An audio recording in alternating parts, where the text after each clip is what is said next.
আজকে যেটা কথা ছিল যে আমরা রেডিয়েশন নিয়ে ডিসকাস করবো, ইলেকট্রোম্যাগনেটিক ওয়েভের রেডিয়েশন। তার তিনটা ডকুমেন্টস তোমাদের গুগল ক্লাসরুমে দেওয়া হয়েছিল। তো সেই ডকুমেন্টসের একটা হচ্ছে প্রথম ডকুমেন্ট, সেটা ফাইলের নাম হচ্ছে ICNIRP, এই ধরনের একটা ফাইল, যেখানে একটা গাইডলাইন আছে international commission on non ionising radiation protection থেকে আসা ICNIRP, এখানে সিম্বল টিম্বল দেওয়া আছে। এই ডকুমেন্টসটা electric, magnetic and electromagnetic waves up to 300 GHz, এটা হেলথ ফিজিক্সে পাবলিশড হয়েছিল একবার। ঠিক আছে, তো এখানে প্রথম যে কথাটা বলছে 1974 সালে the international radiation protection association IPRP প্রথম প্রতিষ্ঠিত হয়, formed a working group on non-ionizing radiation, which examined the problems arising in the field of protection against the various types of NIR. NIR হচ্ছে নন আয়োনাইজিং রেডিয়েশন। আচ্ছা, at the IRPA, মানে ওদের যে এটার নাম international radiation protection association, congresses in Paris in 1977, ওখানে একটা meeting হয়। অ্যান্ড দিস ওয়ার্কিং গ্রুপ, একটা ওয়ার্কিং গ্রুপ এই কাজটা 74 থেকে শুরু করে 77-এ মিটিং করে, become the international non ionising radiation committee, INIRC। অর্থাৎ এখানে যেটা বলা হয়েছে এটার সাথে মিলছে না, এটা একটু ICNIRP, এটা একটু পরে হয়েছে। তো in corporation with the environment health division of the world health organisation, হু জানো তোমরা, এই INIRC দুজনে মিলে developed number of health criteria documents on non ionising radiation, এবং যেটা হচ্ছে হুজ বিশ্ব স্বাস্থ্য সংস্থার এনভায়রনমেন্টাল হেলথ ক্রাইটেরিয়া প্রোগ্রামের অংশ হিসেবে করা হয়। আচ্ছা, তো each documents includes an overview of the physical characteristic, measurement and ইত্যাদি ডকুমেন্টসগুলো নিয়ে বলছে কি আছে না আছে। আচ্ছা, তারপরে যেটা কি একটা টাইম লাইন, সেটা হচ্ছে 1992 at the 8th International Congress of the IRPA, ওই IRPA যেটা হচ্ছে প্রথমে যেটা বলছিল radiation protection association, a new independent scientific organization, the International Commission on the Non-Ionizing Radiation Protection, ICNIRP, অর্থাৎ এখানে যে নামটা দেওয়া হয়েছে ICNIRP, এটাই ICNIRP, এটা 1992 সালে আসলো। Was a new independent scientific organization, the International Commission of the Non-Ionizing Radiation Protection was established as a successor of IRPA, উত্তরাধিকারী হিসেবে। The functions of the commission are to investigate the hazards that may be associated with the different forms of NIR, non-ionizing radiation। আচ্ছা, তারপর এটার একটা purpose, scope এগুলো বলছে। তোমাদের এখানে তাহলে কি সাল দুই একটা দেখতে পারো এখানে যেহেতু আছে, আর এনআইআরটা কি জিনিস সেটা এখানে একটা চেক করতে পারো, যে এখানে যে প্রবলেমটা হচ্ছে দাঁড়াও, সেটা হচ্ছে তোমরা এখানে রেডিয়েশন এনভায়রনমেন্টাল ব্যাপারটা ছিল, এনভায়রনমেন্টাল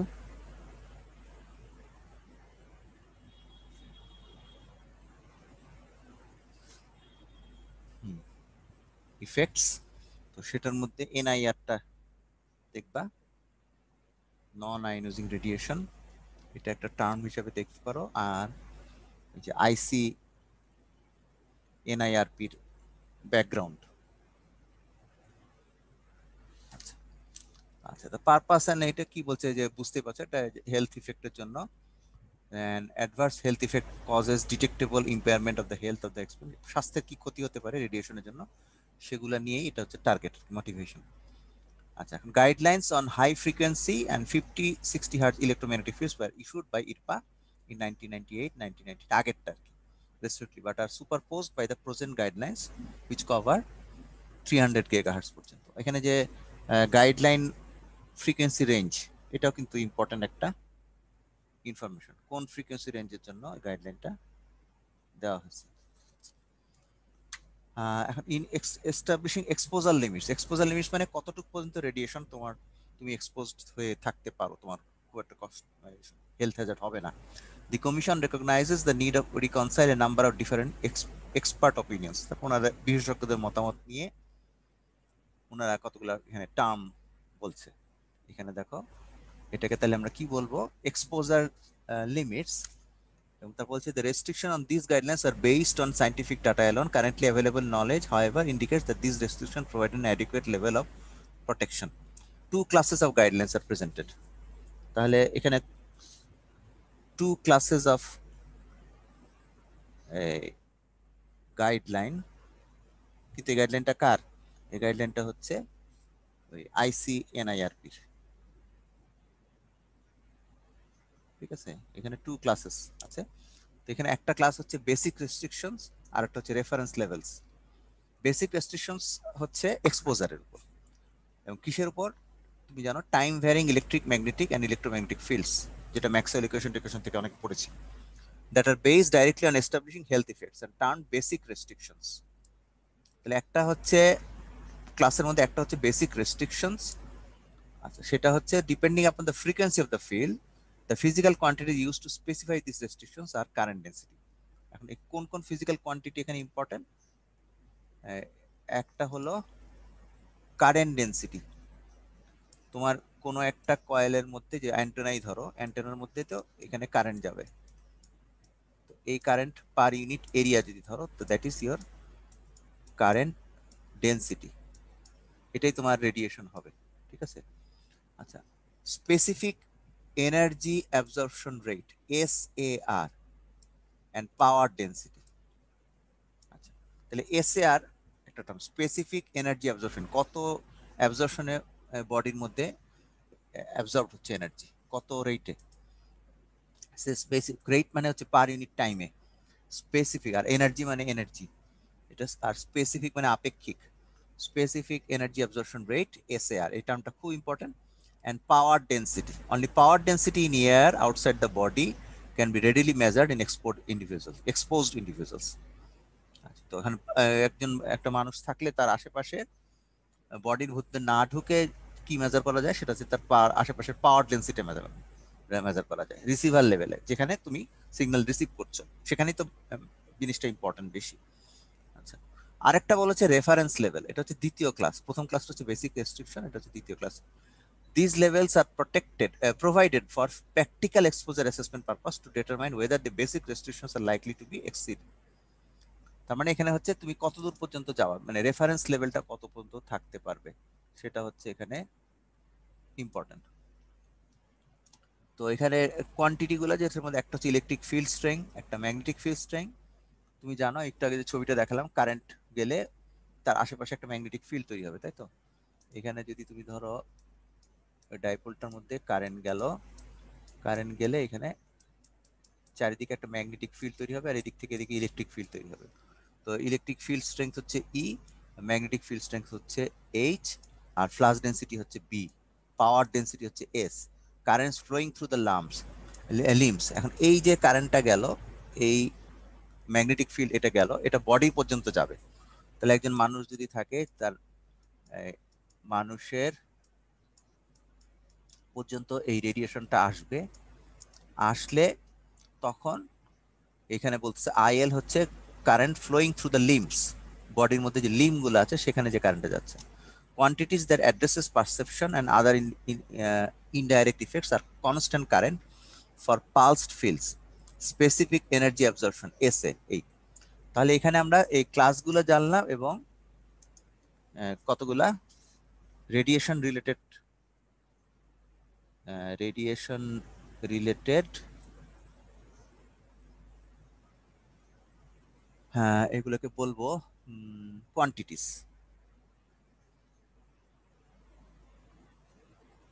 ঠিক আছে, এখানে রেফারেন্স লেভেল আছে। আচ্ছা, তারপরে এখানে আর যাব না।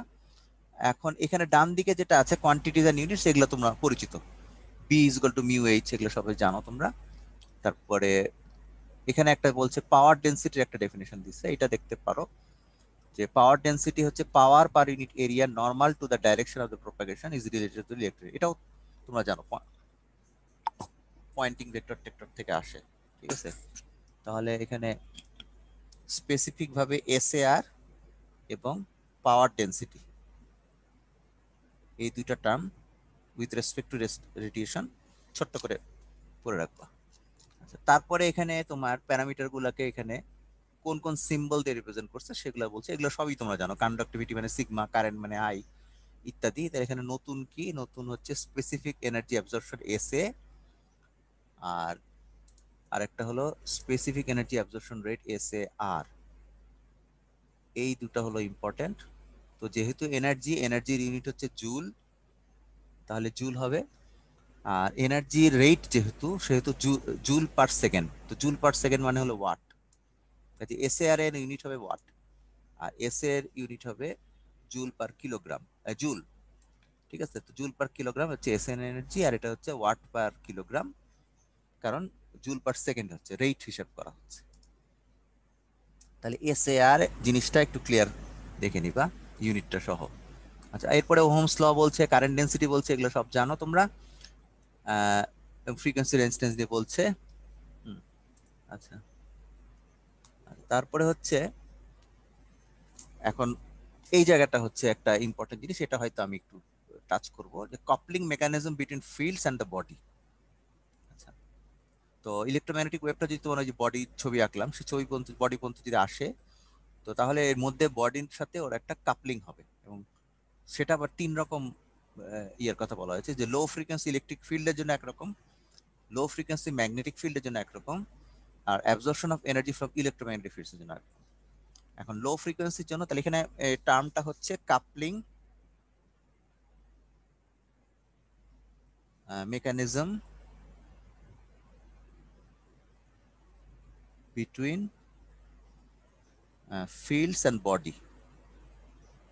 এক্ষেত্রে যেটা হচ্ছে, তুমি যদি প্রশ্ন আসে তো এটা মোটামুটি আধা পৃষ্ঠার পর্যন্ত সংক্ষেপে বললেই হবে, এখানে খুব সামারিটা জানলেই হবে।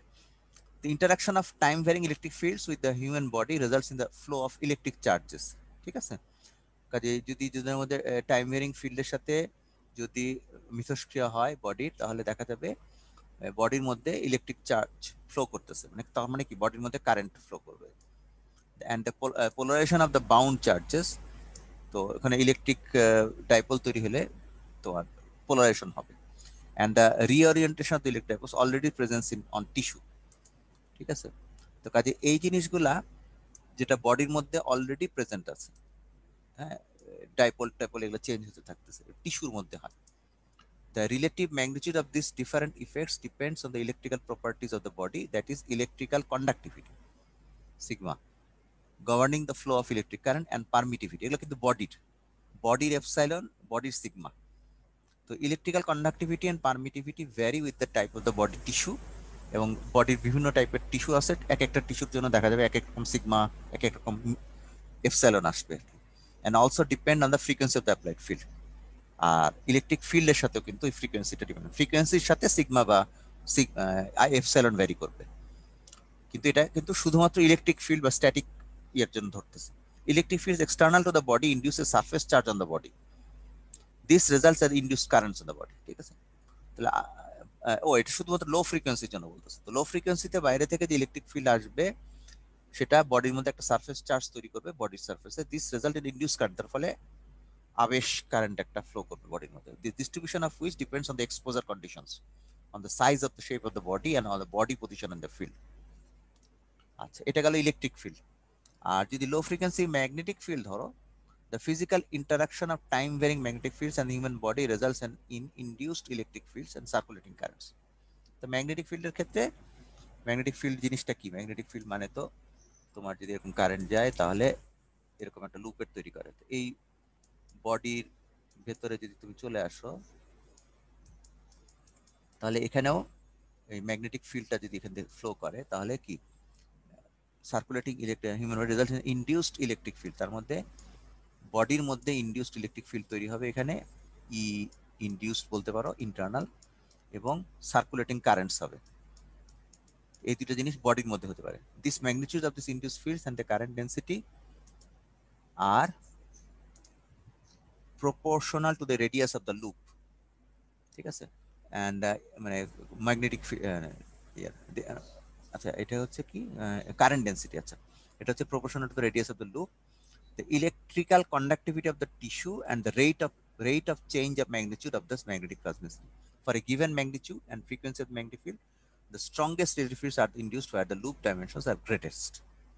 তাহলে এর স্ট্রংগেস্ট ওটা তৈরি হবে। তো এখানে মোটামুটি পুরোটা মনে রাখার দরকার নেই, অল্প কিছু মনে রেখে সামারাইজড ম্যাগনেটিক ফিল্ডের ইফেক্ট একটু বলবো, এক লাইন 2 লাইন বললেই হবে। আর absorption of energy from electromagnetic field, exposure to low frequency electromagnetic fields normally results in negligible energy absorption. একটু আগে যে দুটো বলা হলো ওখানে নেগলিজিবল অ্যাবজর্পশন হয়। And no measurable temperature rise in the body, এবং বডির মধ্যে এই যে ফিল্ড তৈরি হলো, ফিল্ড তৈরি হওয়া মানে কি কারেন্ট যাওয়া, কারেন্ট গেলে আই স্কোয়ার আর লস, এই সমস্ত ব্যাপার আছে। তো তার ফলে বডির টেম্পারেচারে রাইজ হতে পারে, কারেন্ট ফ্লো করা মানে তো বডির টেম্পারেচার রাইজ করে। তো কিন্তু এটা নেগলিজেবল এনার্জি অ্যাবজর্পশন বলতে এখানে খুব একটা মেজারেবল টেম্পারেচার রাইজ হচ্ছে না। However exposure to electromagnetic fields at frequencies above about 100 kilohertz, this is important, 100 kilohertz frequency বেশি হলে can lead to significant absorption of energy and temperature increases। ঠিক আছে, তাহলে এখানে significance of exposure of body to 100 kilohertz signal, তো এটা যদি জিজ্ঞেস করি তাহলে বলবা যে এটা অ্যাবজর্পশন বেশি হবে। In general, exposure to a uniform electromagnetic field results in a highly non-uniform deposition and distribution of energy within the body, which must be accessed by dosimetric measurement and calculations. As regards absorption of energy by the human body, electromagnetic fields can be divided into 4 ranges. এখন এটাকে 4 রেঞ্জে ভাগ করা হয়েছে, 100 kilohertz or less, তারপর 20 megahertz পর্যন্ত, from 20 megahertz থেকে 300 megahertz পর্যন্ত, আর এটা হচ্ছে 300 মেগাহার্টজ টু সেভারাল গিগাহার্টজ পর্যন্ত, এবং তারপর 10 গিগাহার্টজের উপরে। তাহলে 100 কিলোহার্টজ বা তার লেস হলে, সরি 20 মেগাহার্টজের চেয়ে কম হলে absorption in the trunk decreases rapidly with decreasing frequency, তার ফ্রিকোয়েন্সি কমে তোমার অ্যাবজর্পশনটা কমবে, মানে ফ্রিকোয়েন্সি বেশিতে অ্যাবজর্পশন বাড়বে আর কি। And significant absorption may occur in the neck and legs, এবং গলা এবং লেগসে কিন্তু সিগনিফিকেন্ট অ্যাবজর্পশন হবে। আর ফ্রিকোয়েন্সি ইন দ্য রেঞ্জ 20 থেকে 300 মেগাহার্টজ হলে high absorption can be occur in the whole body, তখন কিন্তু হোল বডির উপর ইফেক্ট পড়বে। আচ্ছা, এবং and even higher values if partial body resonance are considered, যেমন হেডের ক্ষেত্রে বলা হচ্ছে সেখানে বেশি হবে, পুরো বডিতেই থাকবে, হেডে বেশি হবে। Frequency in the range from আবার 300 থেকে গিগাহার্টজ হলে সিগনিফিকেন্ট লোকাল নন ইউনিফর্ম অ্যাবজর্পশন অকার্স, এখানে কোথাও কিন্তু বলা হয় নাই যে আয়োনাইজিং রেডিয়েশন হচ্ছে, বডির মধ্যে কোনো আয়োনাইজড হচ্ছে কিছু, কিন্তু টেম্পারেচার রাইজ বা এক্সপোজারটা বেশি হচ্ছে, অ্যাবজর্পশন বেশি হচ্ছে। Frequency is about 10 gigahertz which energy absorption occurs primarily at the body surface, এগুলা বলা হয়েছে। তাহলে এখানে যে জিনিসটা হতে পারে সেটা হচ্ছে effect of frequency of EM signal on absorption absorption of energy by human body। তাহলে এখানে কোন জায়গাতে গলাতে হচ্ছে এনার্জি বাই হিউম্যান বডি, কোথায় ফুল বডিতে হচ্ছে, এই সমস্ত জিনিসগুলো একটু একটু ক্রিটিক্যালি দেখো আর কি, absorption energy by human body. আচ্ছা আচ্ছা, তারপর হচ্ছে in tissue SRS proportional to square of the electric field strength, এটা খুব ইম্পর্টেন্ট জিনিস। টিস্যুতে ইলেকট্রিক ফিল্ড স্ট্রেংথের স্কোয়ারের প্রপোর্শনালি কিন্তু এসএআর স্পেসিফিক অ্যাবজর্পশন রেটটা ভ্যারি করে। Average SAR and SR distribution can be computed. তো ইসরে ফিরে এগুলো একটু নিজেরা পড়ার জন্য দেখে নিও, জ্ঞান অর্জনের জন্য। when the long axis of the human body in parallel to electric field vectors under maximum condition whole body SR reaches maximum values। ঠিক আছে, normal axis of the human body, body যদি স্ট্রাকচার যদি ধরো, এটা ধরলা structure, তাহলে এটার normal axis, long axis of human body in parallel to the electric field vector, normal এক্সিসটা যদি এরকম হয় এবং এটা যদি ইলেকট্রিক ফিল্ড ভেক্টরের প্যারালাল হয়, এটা যদি ই হয়, আর এটা যদি তোমার এক্সিস হয়, যদি প্যারালাল হয়, ফার ফিল্ড এক্সপোজার হলে whole body SAR reaches maximum value, তখন কিন্তু পুরো বডির এসআরটা ম্যাক্সিমাম ভ্যালু রিচ করে। The amount of energy absorb depends on a number of factors including the size of the expose body ইত্যাদি, লম্বা চওড়া কে কেমন আছে, এগুলো দিয়ে প্রুভ করে। আচ্ছা, তো এখানে ডিটেলস আছে, অত ডিটেলস আমি যাব না। তারপরে হচ্ছে যেমন কিছু ডিভাইসেস আছে যার অপারেটেড ফ্রিকোয়েন্সি অ্যাবাউট 10 মেগাহার্টজ, যেমন dielectric heaters, mobile phones, human exposures can occur under near field conditions also, যেটা বডির কাছে থাকে আর কি। তো সেখানেও নিয়ার ফিল্ড ইফেক্ট হতে পারে, আর উপরেরটা ফার ফিল্ডে বলছে আর কি। তো এগুলো দেখো। আরেকটা হচ্ছে indirect coupling mechanism. There are two indirect coupling mechanisms: contact currents that results when the human body comes into contact with an object, are coupling of EMF to medical devices. তুমি কোনো একটা হেলথ চেকিং এর জন্য গেলা, তখন medical একটা ডিভাইসের সাথে তোমাকে ইউজ করা হলো ইসিজি টিসিজি নেওয়ার সময়। তো তখন ওই যে ইএমএফ সাথে কাপলিং হতে পারে বডির মধ্যে। আরেকটা হচ্ছে human body contact current result when human body comes into contact with an object at different electric potential. তোমার বডির পটেনশিয়ালের সাথে ওটা যদি পটেনশিয়াল ডিফারেন্স হয়, তার সাথে যদি তুমি কন্ট্যাক্টে আসো, তখনও ইনডাইরেক্ট কাপলিং হতে পারে। তাহলে এখানে ইনডাইরেক্ট কাপলিং মেকানিজম, এখানে হচ্ছে জাস্ট দুইটা মেকানিজম, এই দুইটা সম্পর্কে এক লাইন করে বলতে পারলেই হবে, মনে রাখলেই হবে। আচ্ছা, তারপরে এখানে কিছু ওদের বায়োলজিক্যাল বেসিস, এটা আমাদের দরকার নাই, এটা অনেক রিসার্চ করছে, অনেক পেপার স্টাডি করছে, সেখান থেকে আরো বায়োলজিক্যাল কি কি জিনিস পেয়েছে এগুলা তোমাদের যদি ওই যে অ্যাসাইনমেন্টের জন্য যদি লাগে তো দেখতে পারো। আর এমনি অ্যাসাইনমেন্টের জন্য অন্য জায়গা থেকে ইন্টারনেট থেকে স্টাডি করবা। এগুলো আমি আর অত ডিটেলসে যাচ্ছি না। তাহলে প্রথম 7 পৃষ্ঠা পর্যন্ত গেলাম এই স্লাইডের। এই ডিটেলস অ্যানালাইসিস, এটা তোমাদের অ্যাসাইনমেন্টের সাথে কোনো ইয়ে হলে দেখো আর কি। এগুলো বিভিন্ন লোকের স্টাডি নিয়ে বলা হয়েছে, আমাদের খালি বেসিক জিনিসটা এখানে দেখাবো, কিন্তু স্টাডিগুলো তোমরা ইন্টারেস্টেড হলে দেখো।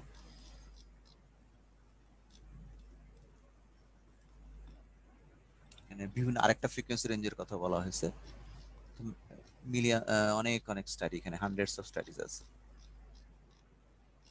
এগুলো নিয়ে ইন্টারেস্টেড হলে আর ওই যে অ্যাসাইনমেন্টের সাথে রিলেটেড হলে দেখতে পারো।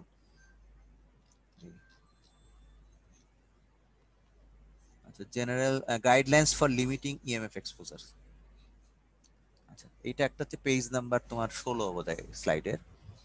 The occupationally exposed population consists of adults who are generally exposed under known conditions and are trained to be aware of the potential risk and that take appropriate precautions.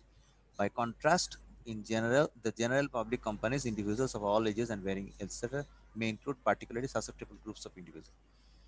Acha, basic restrictions and reference levels. Restrictions on effects on exposures are based on established health effects and termed basic restrictions.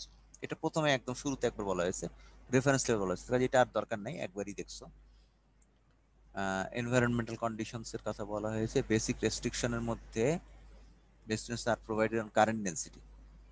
তো basic রেস্ট্রিকশনের মধ্যে 1 hertz থেকে 10 megahertz পর্যন্ত এটা restriction হয়, যে যেটা current density.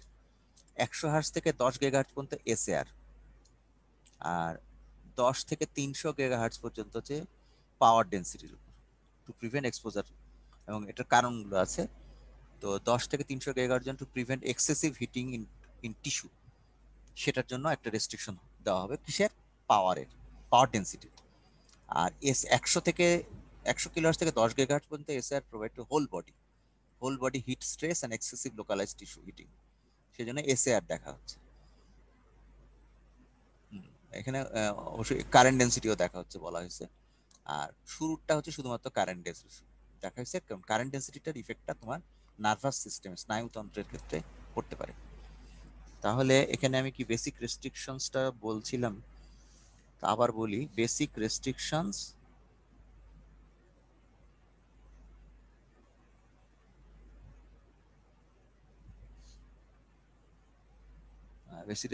হচ্ছে তোমার ডিপেন্ডিং অন ফ্রিকোয়েন্সি, না, ফর ভেরিয়াস ফ্রিকোয়েন্সিস। তো ভেরিয়াস ফ্রিকোয়েন্সির জন্য বেসিক রেস্ট্রিকশনটা হচ্ছে পেজ নাম্বার, এখানে 16 লেখা আছে, উপরে কত লেখা আছে? উপরে 508, পেজ 508-এ দেখবা। এটা হচ্ছে ICINIRP, এখান থেকে। আচ্ছা, তাহলে এখানে ফ্রিকোয়েন্সি রেঞ্জ কোনটা কেন যে বলা হয়েছে, রেফারেন্স লেভেলগুলো বলা হয়েছে, এটা খুব ইম্পর্টেন্ট। আমরা বলছিলাম reference level, the reference levels are obtained from the basic restrictions by mathematical modeling and by extrapolation from the results of laboratory investigation on specific frequencies. তো এখানে একটা ফ্রিকোয়েন্সি রেঞ্জ আছে, টেবিলটা দেখবা, অকুপেশনাল এক্সপোজার আছে আর general public exposure আছে, এবং এখানে ফ্রিকোয়েন্সির রেসপেক্টে তোমার জিনিসগুলো বলা আছে। যেমন বেসিক রেস্ট্রিকশন তোমার এখানে এসএআর কি আছে কোথাও, হ্যাঁ লোকালাইজড এসএআর আছে, লোকাল হোল বডি এসএআর আছে, আর লোকালাইজড এসএআর লিম্বস, লিম্বস গুলো আছে মাথা এবং ট্রাঙ্কের ক্ষেত্রে বলা আছে, হোল হোল বডির ক্ষেত্রে বলা আছে। তো এখানে দেখো প্রথম নিচের দিকের ফ্রিকোয়েন্সিতে এসএআর এর কোনো রেস্ট্রিকশন নাই 100 কিলোহার্টজ পর্যন্ত। 100 কিলোহার্টজ এর পরে এটাকে খুবই কম বলা হয়েছে 0.4, লোকালাইজ মাথাতে বলা হয়েছে 10 পর্যন্ত নিতে পারবে, হোল বডিতে 0.4, আর লোকালাইজ লিম্পস এর ক্ষেত্রে 20 পর্যন্ত নেওয়া যাবে। আর 10 মেগাহার্জ থেকে 10 গিগাহার্জ এর ক্ষেত্রে ওই একই রেঞ্জ। এটা হচ্ছে অকুপেশনাল, যারা ইলেকট্রোম্যাগনেটিক ওয়েভ নিয়ে কাজ করে, সেটা ফ্যাক্টরিতে হতে পারে, ল্যাবে হতে পারে, তো সেক্ষেত্রে। আর জেনারেল পাবলিক এক্সপোজার, এটার একটু রেঞ্জটা বাড়ে, বাড়ে কি না কমে। আচ্ছা, জেনারেল পাবলিকের জন্য আর একটু কমানো বলা হয়েছে। আচ্ছা, তো সেটা বলা হচ্ছে এখানেও তোমার 100 কিলোহার্জের পরে এখানে ছিল 0.4, এটা হচ্ছে 0.08, আর ওটা ছিল 10, এটা হচ্ছে 2, এখানে 4। এসএআরটা এভাবে স্পেসিফিক অ্যাবজর্পশন রেটের ক্ষেত্রে কন্ট্রোল করে কাজে। এখানে আমরা টেবিল 4 পেজ নাম্বার 509 মনে হয়, 509 এখানেও দেখবো। এবং এখানে যে জিনিসটা হচ্ছে এসএআর এর ব্যাপারটাই দেখবো, ঠিক আছে? টেবিল 4 থেকে হোল বডি কত, লোকালাইজ কত, এগুলা। আচ্ছা আচ্ছা, তারপরে ম্যাগনেটিক ফিল্ড মডেলটা আছে। আচ্ছা, আমি যেগুলো বললাম এগুলোর এখানে ব্যাখ্যা আছে, এই যে রেফারেন্স লেভেলের ক্ষেত্রে বলা আছে, টেবিলের কথা বলা আছে, এই তো। আর পাওয়ার ডেনসিটির ক্ষেত্রে টেবিল 5 একটা রেস্ট্রিকশন আছে, 50 হচ্ছে অকুপেশনাল, জেনারেল পাবলিকের জন্য 10, ঠিক আছে? এখানে ফর্মুলা টর্মুলা দেওয়া আছে, দরকার নাই। আরেকটা রেফারেন্স লেভেলস আছে টাইম ভেরিং ফিল্ডস এর জন্য, এখানেও ইলেকট্রিক ফিল্ড, ম্যাগনেটিক ফিল্ড এগুলো আছে, এই টেবিলটার দরকার নেই, আর এসআরটা দেখলে হবে। আর এখানেও ফ্রিকোয়েন্সি রেসপেক্টে তোমার ইয়েগুলো দেওয়া আছে, ইলেকট্রিক ফিল্ড, ম্যাগনেটিক ফিল্ড। আমার মনে হয় simultaneous exposure multiple frequency bands, এটা দরকার নাই। Levels for contact induced currents দরকার নাই, এগুলা ডিটেলসে চলে গেছে, দরকার নেই। প্রোটেক্টিভ মেজার্স, আচ্ছা এখন প্রোটেক্টিভ মেজার্সটা কি? ICNIRP notes that industries causing exposures to electric and magnetic fields are responsible for ensuring compliance with all aspects of guidelines. তো তাদের ওই যে এসএআর এর টেসআর যে গাইডলাইন আছে, সেই গাইডলাইন অনুযায়ী কমপ্লায়েন্ট হতে হবে ফ্যাক্টরিগুলো, তার মানে নিয়মিত মেজারমেন্ট থাকতে হবে। Measures for protection of for workers including engineering and administrative controls, personal protection programs, medical surveillance. Appropriate protective measures must be implemented when exposures in the workplace results in the basic restriction being exceeded. As a first step, engineering control should be undertaken whenever possible to reduce device emissions of fields. কাজে তোমাদের device লেভেলে যাতে রেডিয়েশনটা acceptable লেভেলে থাকে, সেখানেই থেকেই কন্ট্রোলটা করতে হবে। Such controls includes good safety design where necessary, the use of interlocks for you. তাহলে তোমরা এখানে ডিভাইসগুলোর পয়েন্ট অফ ভিউ থেকে সেফলি ডিজাইন করতে হবে। And administrative controls such as limitations on access and use of audible and visible warnings, তার মানে নিয়মিত warning দেওয়া হবে, এটার কাছে যাবেন না, ওটার কাছে যাবেন, এরকম should be used in conjunction with the engineering controls. Personal protection measures such as protective clothing, এগুলা দিতে হবে, protective clothing দিতে হবে, radiation protective clothing, and useful in certain circumstances should be regarded as the last resort to ensure the safety of the worker. Priority should be given to engineering and administrative controls whenever possible. Furthermore, when such items as insulated gloves এর ব্যাপারে থাকতে হবে, are used to protect individuals from high frequency shock and burns. These basic restrictions must not be exceeded since the insulation protected. তাহলে এখানে protective measures guideline একটা থাকতে পারে। protective measures. আচ্ছা, এইটা গেল। এটা হচ্ছে তুমি পড়বা পেজ নাম্বার 514 থেকে প্রোটেক্টিভ মেজার্স এর ব্যাপারে। গ্লাভস প্রোটেকশন, তারপরে ডিজাইন ব্যাপারটা সুন্দর করতে হবে, প্রোটেক্টিভ ক্লোদিং থাকতে হবে ইত্যাদি। তো এই ইয়েটা এখানেই শেষ। এরপর রেফারেন্সে চলে গেছে ওরা। এই ডকুমেন্টসটা study say do you want to say তো কিছু নো। আচ্ছা, এরপরে আরেকটা ইয়েতে যাব, নাগেশ্বরী বলে একটা পেপার আছে, সেখান থেকে দেখি biological effects of microwaves and mobile telephony. এই পেপারটা হচ্ছে মিস্টার শ্রী নাগেশ্বরীর। এখান থেকে আমি দেখেছি, এখান থেকে দেখার মতো জিনিস মোটামুটি রিডিং পড়তে পারো। Microwave bio effects, the microwave frequency spectrum ranges from 300 megahertz to 300 gigahertz and RF radiation from 0.5 megahertz to 300 megahertz. তার মানে ওটা উপরেরটা, এটা নিচেরটা আর কি। The sources of microwave and RF radiations are air traffic systems, ঠিক আছে, air traffic control systems, police and military radar, earth to satellite television broadcast systems, long distance telephone equipment, medical diathermy devices, cancer diagnostics devices, equipment, microwave ovens, industrial applications and microwave generators.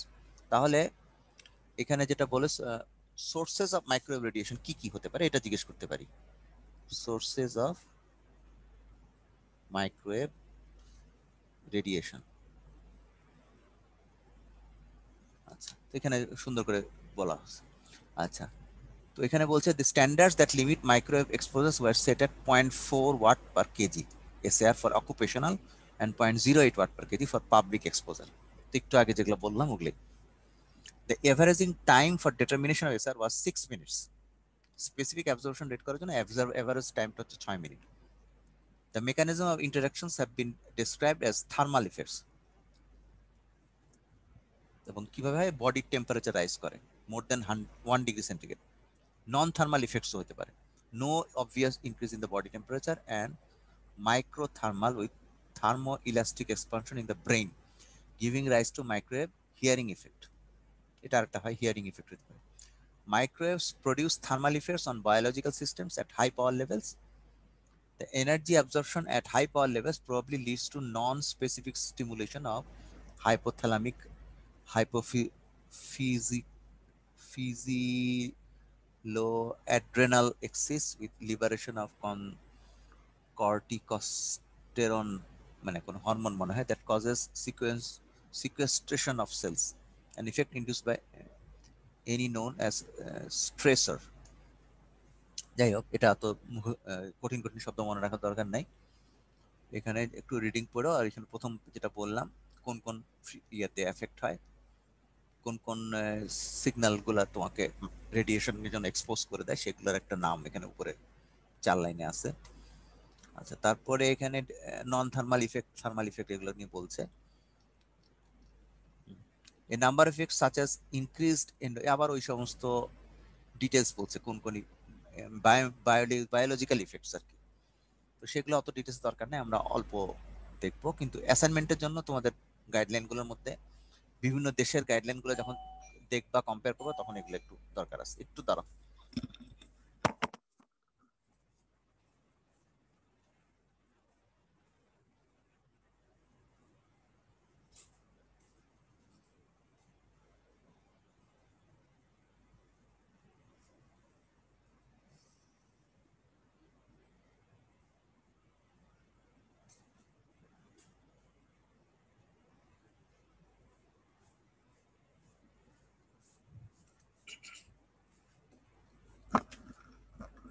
আচ্ছা, তো এগুলো details আমরা যাবো না, ওখানে আগের ইয়েটাতে যেটা পড়ছে ওগুলো চলে ওটা পড়লেই হবে। Experience are conducted by us, ওনার স্টাডি টাডি করেছেন, সেখানে বিভিন্ন রকম হিসাব নিকাশ পাইছেন, এগুলো দরকার নেই।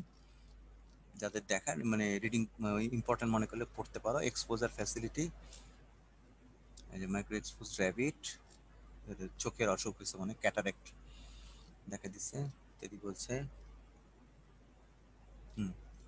র্যাবিট ট্যাবিটের উপর রিসার্চ করছে। Micro radiation and TLC rabbits এর ক্ষেত্রে এইসব করে কিসব পাইছে, এগুলা ডিটেল স্কেলে যেতে পারো তোমাদের ইচ্ছা, কিন্তু আমি প্রশ্ন দিচ্ছি না। Safety standards, the various agencies conducted with setting national and international standards are, এই যে এখানে সবগুলোর নাম দেওয়া আছে, and all agrees that whole body exposure of the general public should be kept below a whole body SR of 0.08. এই সংখ্যাটা খুব important, a result of difference between approaches and frequencies used worldwide standards for continuous exposure of the public. An RF from base station antennas ranges from 0.2 to 1.2 milliwatt per centimeter. ওখানে একটা base স্টেশনের ক্ষেত্রে বলা আছে, ওই 74 সালে ওই হিস্ট্রিগুলো আবার এখানে আছে। এখন mobile telephone, the cell phones operate at frequencies, different frequencies, and safety standards that limit the RF exposure are different for each country. The ANSI, এবং এটির জন্যই তোমাদেরকে ওই যে অ্যাসাইনমেন্টটা দেওয়া আছে বিভিন্ন দেশের ক্ষেত্রে কিরকম। The ANSI IEEE 1992 and National Council of Radiation Protection Measurements set the standards for cellular phones as 0.57 milliwatt per centimeter square and 1.2 milliwatt per centimeter square for PCS phones, public communication system. So the ICNIRP 1998 International Commission for Non-Ionizing Radiation Protection set standards as 0.4 milliwatt per centimeter square for cell phones and 0.9 হচ্ছে ওইটার জন্য। The ICNIRP guidelines are followed by SAA অস্ট্রেলিয়াতে and নিউজিল্যান্ডে। তোমরা যারা Australia নিউজিল্যান্ডের assignment পাইছো তারা দেখতে পারো কি এখানে আছে। FCC Federal Communication Commission in 1996 recommended the standard as 0.57 milliwatt per centimeter square for cell phones. তাহলে এখানে হচ্ছে তোমাদের দেখবা guideline for mobile phones,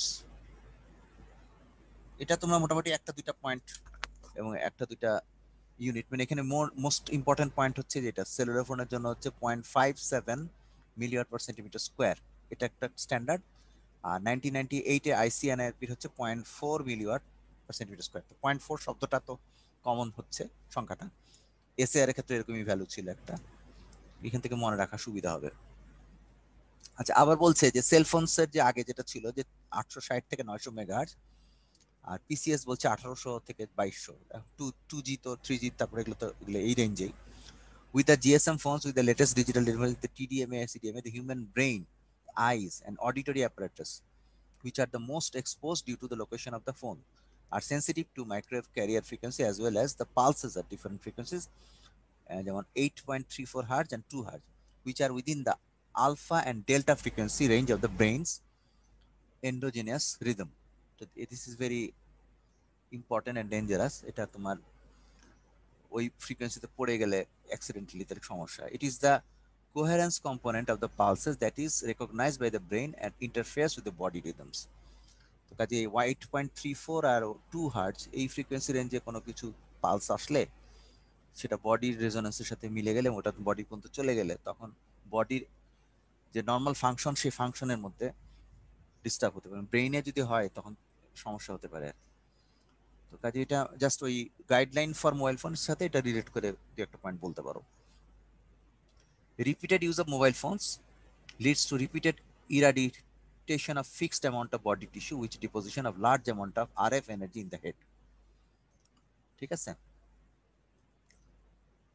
added on the this is the fixed position of the telephone, এক জায়গায় রেখে বসে আছে, তো often held very close to the head, leading to short term repeated irradiation of fixed amount of brain tissue, generating hot spots. Sometimes the SR values in these hot spots could be in the value 2 থেকে 8 এ চলে যেতে পারে। Output of the instrument, peak output of the instrument. Such hotspots can create thermoelastic expansion of the brain tissue, or the energy so gained may be carried away through blood vessels to other areas of the brain. The brain has various vital centers and the thermoregulatory apparatus. Such dissipation of energy may affect its performance, brain energy performance, which যার জন্য adversely will affect the body. Such additional energy load could easily be compensated for without breaking or homeostatic mechanism of the body. Brain is concerned with perception, cognition, intellectual function, and also initiation, control, and coordination of motor activity and emotions. One could imagine with such energy deposition of 2 থেকে 8 of the instrument, the signal processing mechanism going on the brain can go মানে haywire মানে বিশৃঙ্খল হয়ে যেতে পারে আর কি। Functional disarrangement occurs much before the pathological damage to the tissue. Even transient interference with information processing in the neuronal circuitry in the brain can lead to cross errors in the ongoing signal processing at the nerve cell membrane, adversely affect the receptor cell.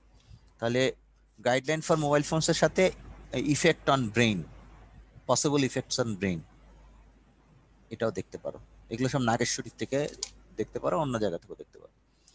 Mobile telephony is based on two way radio communication, এটা তো frequency range গুলো বলছে, global mobile system সম্পর্কে বলছে এখানে, কিন্তু যারা জানে না তাদের জন্য আর কি। তোমরা তো জানো, the Health Council of Netherlands Radio Frequency Radiation Committee recommended that certain levels of current density SAR power density should not be exceeded, এর বেশি হবে না আর কি। তো এটা ভ্যালুগুলো আমরা কয়েকবারই বলছি, এবং ফ্রিকোয়েন্সি রেসপেক্টও বলছে, এগুলো আমরা ওই আগের শীটের মধ্যে পাবো, ওইটাই দেখো।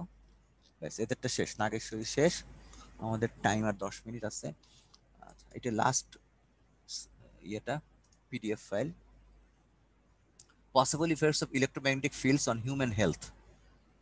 এটা হচ্ছে মিস্টার ম্যাটসন, তারপর এই লেনা হিলার্ট, এদের পেপার। Scientific committees on emerging and newly indefinite health risk, এটা করছে তাদের রিসার্চের ইয়া। এটার প্রথম ব্যাকগ্রাউন্ড গুলো বলছে, অ্যাকনোলেজ গুলো শেষ করছে, তারপর এখানে ফ্রিকোয়েন্সি রেঞ্জ, এগুলো তো তোমরা জানো, ইন্টারমিডিয়েট ফ্রিকোয়েন্সি রেঞ্জ কি না কি, ওগুলো সব বলছে। এটা এটার পেজ নাম্বার 9-এ আছে, for the general public council recommendation of 12 July 99 on the limitations of the exposure to the general public of electromagnetic fields. এটা আবার ওই আইসিএনআইআরপির ওখানে চলে গেছে। তারপর এগুলো নিয়ে হিস্ট্রি বলছে, possible effects of electromagnetic fields on human health. এখানে এটাও কিন্তু ওদের ডকুমেন্টেশনের টাইপের কথাবার্তা, আমাদের টেকনিক্যাল কথাবার্তা এখানে দেখছি না। এখানে আছে this section is divided into 4 subsection, ওই ফ্রিকোয়েন্সি রেঞ্জগুলো দিয়ে ভাগ করছে। আবার ওই জায়গাটা একটু ডিটেইলস পড়ো, এই যে 0 hertz, 0 to 300 hertz, 300 to 100 kilo hertz, 100 to 300 gigahertz. আচ্ছা, এক্সপোজার সোর্স 0 হার্টজের কাছাকাছি কোথায় আসতে পারে, সেটা হচ্ছে ভিডিও ডিসপ্লে, এমআরআই এবং আদার ডায়াগনস্টিক সায়েন্টিফিক ইনস্ট্রুমেন্টেশন।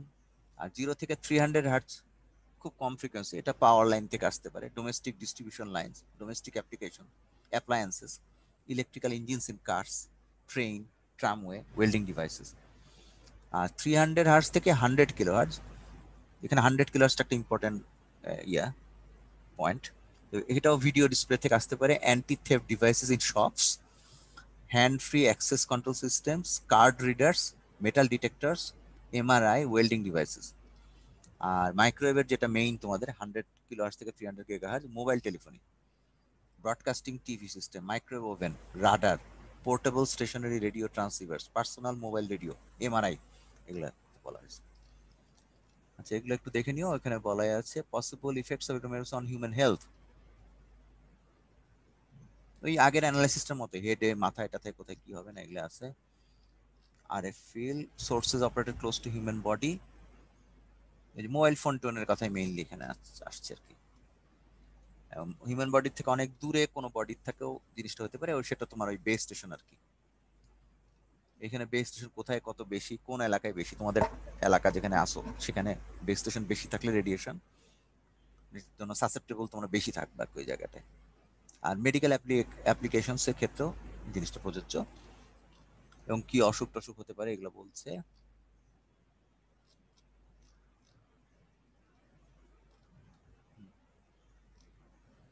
এখানে মোবাইল ফোন নিয়ে মেনলি বলছে। আচ্ছা, এখানে results of epidemical studies on mobile phones used in brain tumours. Brain টিউমারের ক্ষেত্রে তোমার এটা অত দরকার নাই এখন, না এটা টেবিল করে লাভ নাই।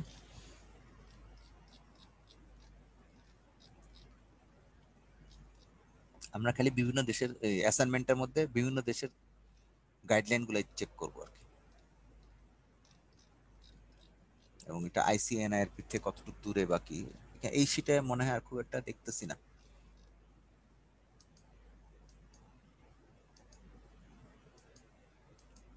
তোমাদের সময় থাকলে রোজার মধ্যে সেহরি খেয়ে এগুলো পড়তে পারো।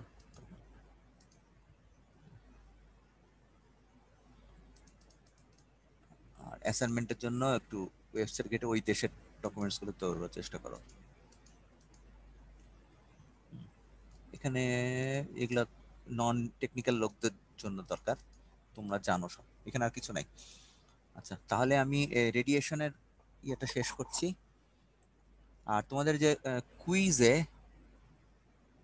মাইক্রোওয়েভ কুইজ যেটা হলো, অ্যাসাইনমেন্ট যেটাকে বললাম, সেটায় তোমাদের খাতা দেখেছি তোমাদের এই প্রশ্নগুলার উত্তরগুলা যেখানে বলছে এখানে কিছু নাম্বার কিছু দেওয়া হয়েছে। তো অঙ্কটার ক্ষেত্রে তোমাদের কিছু ভুল হয়েছে, যেমন এই যে প্রথমে ছিল ইয়েটা ওই যে টুয়াইস এ, এই জিনিসটার মধ্যে আমি ভুল পেয়েছি। আমি যদি বোর্ডে যাই, আচ্ছা তোমাদের খাতা দেখেই বলি, ধরো একটা স্যাম্পল খাতা দেখাই, এটা তো ইমেলের খাতা। এখানের খাতা দেখি, যেমন ধরো আশিকুর রহমানের খাতা দেখাই। ও কি অবস্থা,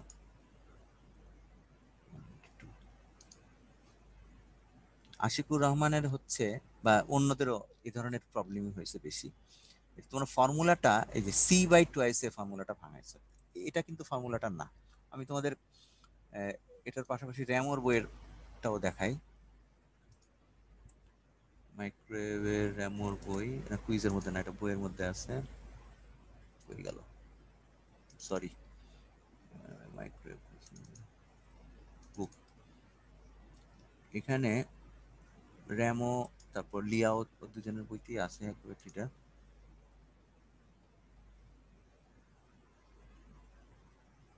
এটা হচ্ছে পেজ নাম্বার, আমার মনে হয় কততে যাব, 400। এটা কোন চ্যাপ্টার ছিল? চ্যাপ্টার 8। আচ্ছা, আমরা যদি রেক্টাঙ্গুলার ওয়েবগাইড সিস্টেমে যাই,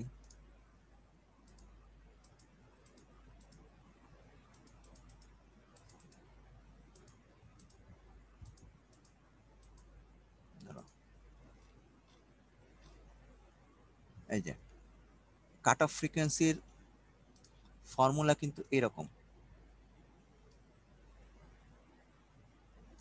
এটা যদি তোমার ইয়া হয়, এফসি হয়, তাহলে এটা হবে এফসি ইন্টু টুয়াইস পাই, সেটার ভ্যালু হচ্ছে ওমেগা সি এম এন। তো সেখানে হচ্ছে 1/μ এপসাইলন, এটা হচ্ছে তোমার এই যে ভেলোসিটিটা, আর এটা হচ্ছে M pi by A N pi by P. তো কাজে এম এন তো আছে, কাজে সেক্ষেত্রে তোমার ইয়েটা থাকবে না, মানে তোমরা ডাইরেক্ট যেটা খাটাইছো সেটা হচ্ছে ইয়ার ফর্মুলাটা খাটাইতেছো, 10 ফর্মুলাটা, এর একটা 8.8 যেটা আছে কাট অফ ফ্রিকোয়েন্সির ফর্মুলা, তোমরা কোথায় জানো, হ্যাঁ এই 10 ক্ষেত্রে ফর্মুলাটা হয় এই যে এইটা, FC equal to twice A mu epsilon. কিন্তু এই আসলে কিন্তু হয় এই জিনিসটা থাকবে, আর নিচে ওটার সাথে এই টুয়াইস এটা আসার আগে তোমার ইয়া হবে ওই যে এম পাই বাই ওই যে এ এ হোল স্কয়ার, এই জিনিসগুলো কিন্তু থাকবে। কাজে ওইটা কিন্তু যখন 110 ক্ষেত্রে অ্যাপ্রক্সিমেশন হচ্ছে, 10 ক্ষেত্রে যখন অ্যাপ্রক্সিমেশন হচ্ছে এখানে এই যে T10 মোড, তখন তোমার ওই M pi by N pi by ওইটাকে অ্যাপ্রক্সিমেট করে এই জিনিসটা আসছে। এই ফর্মুলাটা তুমি ডাইরেক্ট খাটাই দিছো, সবাই মোটামুটি, কয়েকজন বাদে মনে সবাই খাটাইছো এই ফর্মুলাটা ডাইরেক্ট। কাজে আমি যদি একটু আগে খাতাটায় যাই, তাহলে ও কিন্তু direct X equal to C by two A খাটাই দিছে। কাজে ফর্মুলাটা ভুল খাটানোর জন্য এখানে আটকায় গেছে, তো সেই জন্য এখানে মার্কস কাটা হয়েছে। তারপরে এদিকেও এখানেও কিছু গন্ডগোল করছে, ভিজি বলছে, ভিজির জন্য ওর নাম্বার আরো কাটছে, কিন্তু অন্যদের হয়তো একটু বেশি পেয়েছো যারা ফেস ভেলোসিটি বলছো। এই তো এক্ষেত্রে আমি আজকে খালি এই এই জিনিসটার জন্যই সব বেশিরভাগ লোকেরই নাম্বার কমছে। তো আমি একটু যারা আছো তাদের যদি সময় থাকে খাতার মার্কস বলে দিব। জি স্যার। আচ্ছা,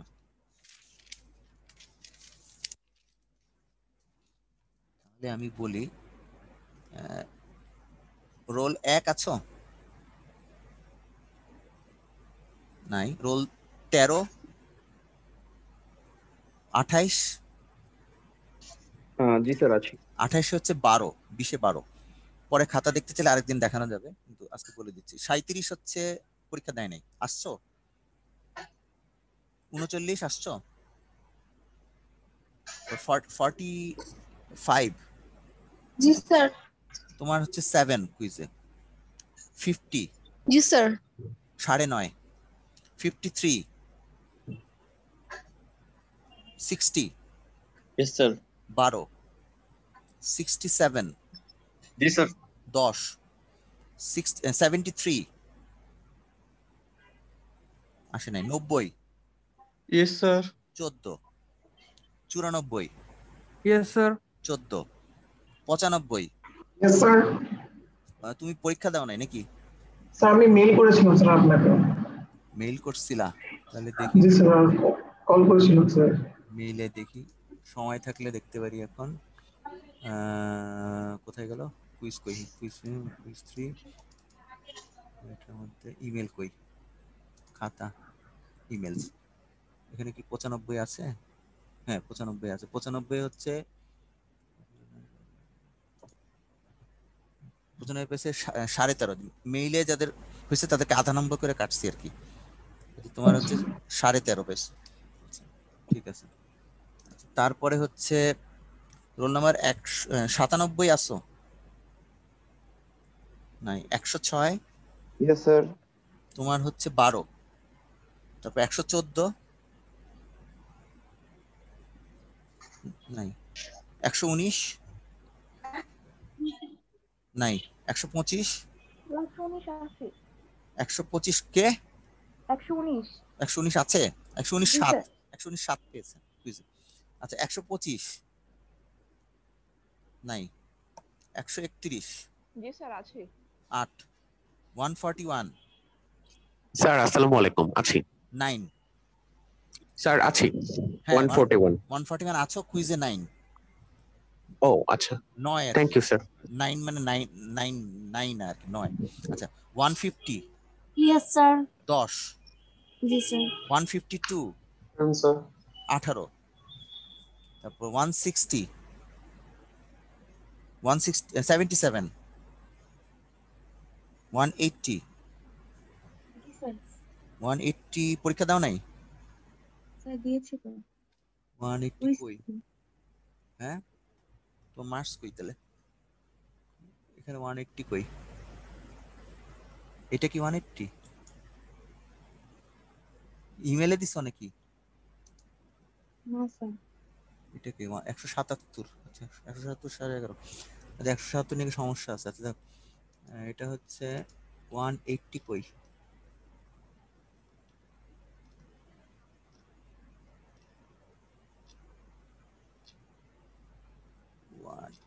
কোথায় ভাই? 204 45 স্যার ওই যে একদম শেষেরটা। শেষেরটা? উপরে। উপরে আবার উপরে শেষ? উপরে? তখন শেষে ছিল। হ্যাঁ বুঝছি, এখন তাহলে কই গেল? একদম উপরে এখন যেটা আছে। আচ্ছা অমি, এটা কি খাতা দেখছি না দেখিনি? কারণ হ্যাঁ দেখছি মনে হয়। Open with activated. তোমার হচ্ছে 12। ঠিক আছে 180 12। আচ্ছা তারপরে হচ্ছে ক্লোজ কারেন্ট 180 পর 184? 185? Yes sir. 14? 186? Yes, sir. 13? 192? Yes, sir. 192 কত? এটা আমি বুঝতেছি না, 7 না 17? আমি কি লিখছি তার? 192 কই? ওটা কি ইমেল ছিল না? এই যে আশিকুর রহমান। জি স্যার। টোটাল যোগ করি নি। 7 7 সরি। তোমার কি জানি স্মিথ চার্ট দাও নাই নাকি, না কি করছো? স্মিথ চার্ট তো তোমার থাকার কথা না, ওটা আগের আগের পরীক্ষা নাকি? জি স্যার, ফার্স্ট কুড়ি স্যার। না এখানে জানি কি সমস্যা ছিল, তোমার একটা এসএম লিখে রাখছি কি জানি। যাজ্ঞা এখন হচ্ছে 92 199 আসে নাই। 205 Yes, sir. 11 208 yes sir 11 sir আমি গতকালের আগের দিন ক্লাস ছিলাম। আচ্ছা, থ্যাংক ইউ। ঠিক আছে, তারপরে হচ্ছে মোস্তফা মহসিন আসে নাই। Yes sir. আসছো? আচ্ছা, জি, তোমার স্যার। তোমার হচ্ছে 10 কুইজে। তারপর ফিরোজ, জি স্যার। তোমার হলো 9। তারপর দীপ শাহরিয়ার, তারপরে বায়েজিদ, তারপর আহমেদ মঞ্জুরুল, তারপরে ইন্দ্রজিৎ, মাইনুল। Yes sir.